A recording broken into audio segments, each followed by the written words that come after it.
नमस्कार मित्रांनो, तुम्हा सगळ्यांचं स्वागत आहे आपल्या आवडत्या YouTube चॅनलमध्ये आमच्या या गप्पांच्या कार्यक्रमात ज्याचं नाव आहे उघडं पुस्तक.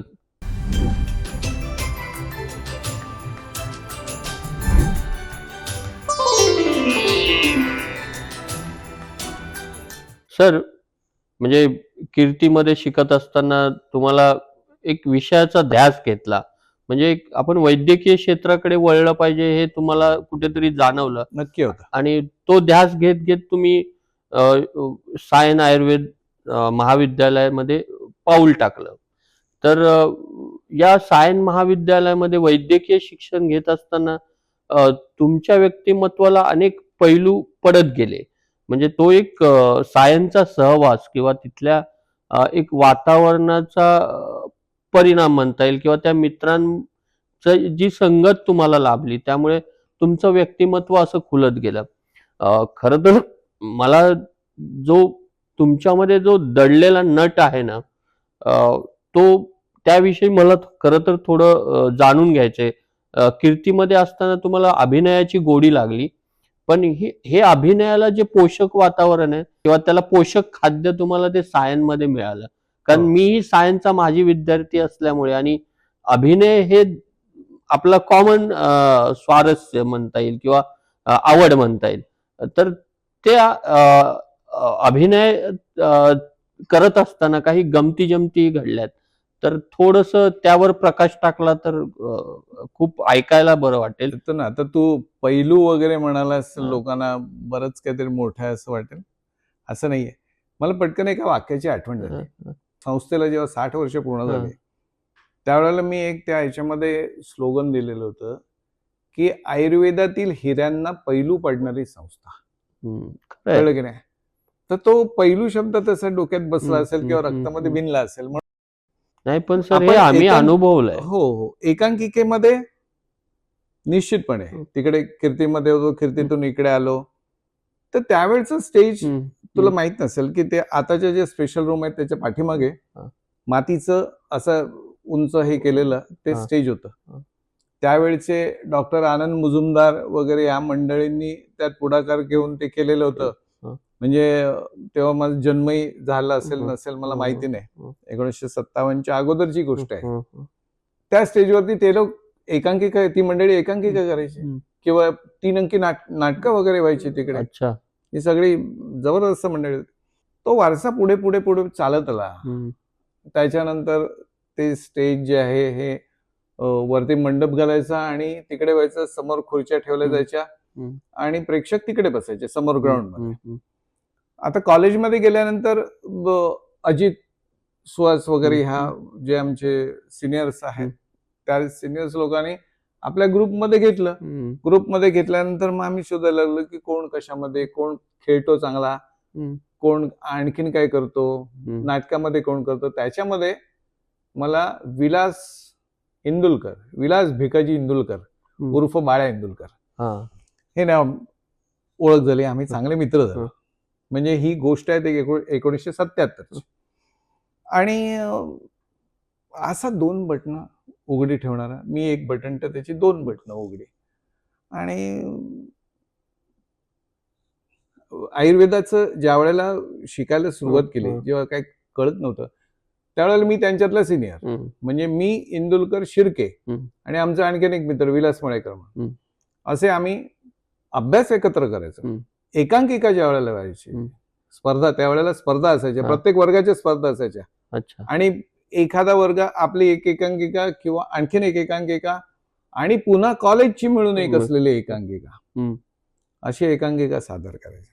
त्याच्यामध्ये फर्स्ट इयरला एकांकिकेला सुरुवात केली.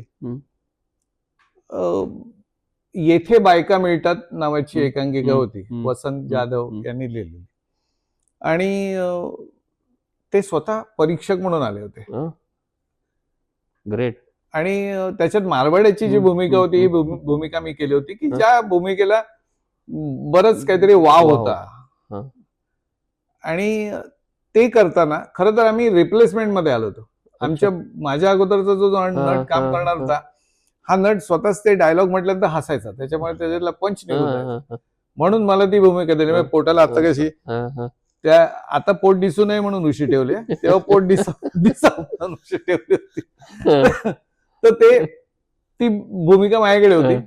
आणि विलास इंदुलकर, बाळा इंदुलकर ह्याला क्लार्कची भूमिका होती. स्टेजवरती पहिलं वाक्य मी बोललो आणि त्याची जी एक मिरर ऍक्शन आली, त्यावेळेला मला कळलं की हे प्रकरण फारसी बेकार आहे, फार्सिकलचं आहे. कारण या मिरर ऍक्शन असाच माणूस घेऊ शकतो. म्हणजे त्यावेळेला तुम्हाला थोडं लाऊड जायला लागतं. आणि मग ती जी एकांकिका होती, एकांकिका आम्ही दोघांनी बऱ्यापैकी एन्जॉय केली, गाजवली. कारण त्याचं जे होतं त्याची एकांकिका पाठ नव्हती, पाठांतर नव्हतं त्याचं, पाठांतर नव्हतं. आणि त्याच्यामुळे तो ती घेताना माझ्याकडे बोलताना तो असं का आता हे जे आहे हे इकडे द्या प्रॉम्प्ट असं करत ती एकांकिका जी आहे ही एकांकिका. मग अशी बरीच वर्ष गेली. मी नंतर एकांकिका लिहिल्या त्या डायरेक्ट, कधीतरी आपण बोलू त्याच्यावरती. पण त्याच वेळेला शेवटी नंतरच्या काळामध्ये आदेश बांदेकरची सायनमध्ये एंट्री झाली.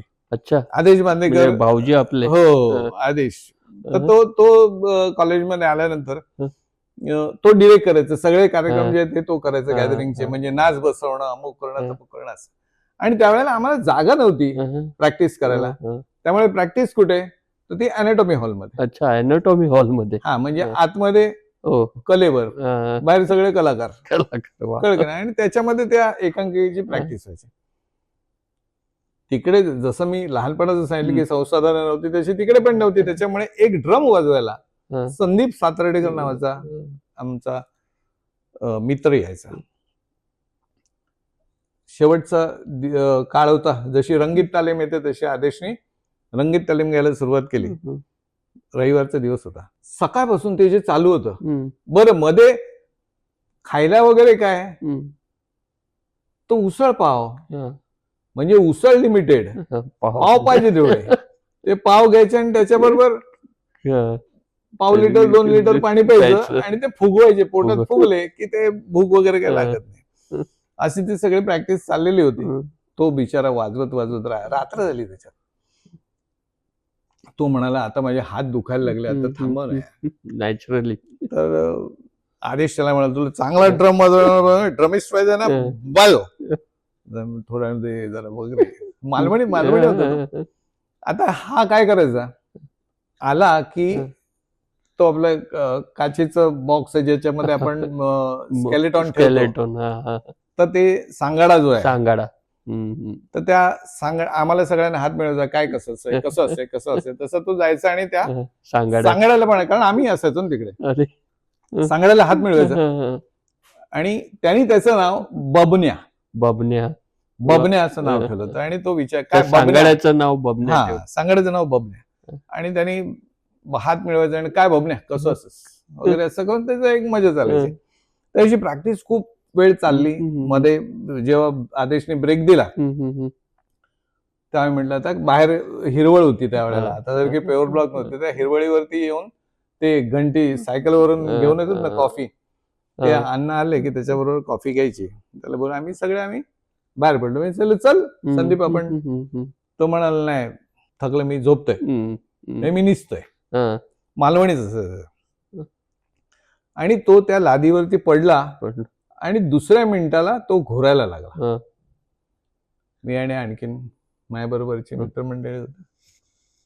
काय म्हणा त्याला माहित नाही, आम्ही ते सापळा काढला, संदीपच्या बाजूला झोपवला, एक हात आणि एक पाय संदीपच्या अंगावर, आणि आम्ही बाहेर कॉफी प्यायला आलो. 10 मिनिटांनी संदीप असं घामाघूम, मिले मी चाललोय घराकडे. त्यात अंधार बुडूक असेल आजूबाजूला, दिवस आलो तिकडून धावत आला. मी चाललोय घराकडे. तर मग त्याला थांबवलं, त्याला सांगितलं, अरे असं काय नाही, आम्हीच बंकच केली होती, तू काय जातो. तर तो वळला आणि तो रागाने म्हणाला, मस्करीची कुस्कर झाली असती वेळा तर तुमच्या एकांकिकेत ड्रम वाजवतो कोण, तुझं बापूस. कळलं. म्हणजे घाबरलाय तो, त्याला काळजी कसली, आपली काय नाही, एकांकिकेमध्ये कोण वाजवणार, आणि याची ही त्याला काळजी पडलेली. त्या बबण्याची हम्म. म्हणजे आजही संदीप कधीतरी येतो, हा.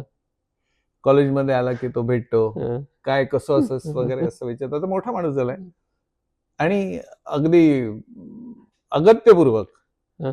बबण्याची आठवण करतो. ए बबनो कसा, म्हणजे ते खास अशा मालवणी स्टाईल मध्ये येतं की बबनो कसा ए बबनो कसा, जाय जरा भेटून या, असं करून त्याच्यामध्ये करतो. वा. ही मी तुला गोष्ट सांगितली, कथा सांगितली, हा. एक विनंती मनापासून हा. की हे उघडं पुस्तक आहे हा. म्हणून सांगितले, हा. पण असा प्रयत्न कोणीही करू नये, कारण हा बरं. जीवाशी बेतणारा आहे. कधी खरंय तिकडे खरंय. तो संदीप सातर्डेकर होता किंवा आमचं नशीब हो, हो, बलवत्तर हो, होतं म्हणून, हो. परंतु अशा पद्धतीने घाबरून घाबरून त्याला काही त्रास झाला असता तर हे खूप वाईट झालं असतं. बरं. त्याच्यामुळे अशा पद्धतीचा प्रयत्न, अशी भंकस कधीही कोणी करू नये. खरंय, नक्कीच. तर मित्रांनो, बघितलं ना की आपण थट्टा करायची, मस्करी करायची, पण त्या मस्करीची कुस्करी होता कामा नये. बरोबर आहे ना सर? होच. तर मला वाटतं आमचा सायनचा बबनो तुम्हा सगळ्यांना आवडला असेल, आणि जर आवडला असेल तर आजचा एपिसोड लाईक करा, शेअर करा, सबस्क्राईब करा आणि कमेंट बॉक्समध्ये आपल्या प्रतिक्रिया नोंदवायला विसरू नका. धन्यवाद.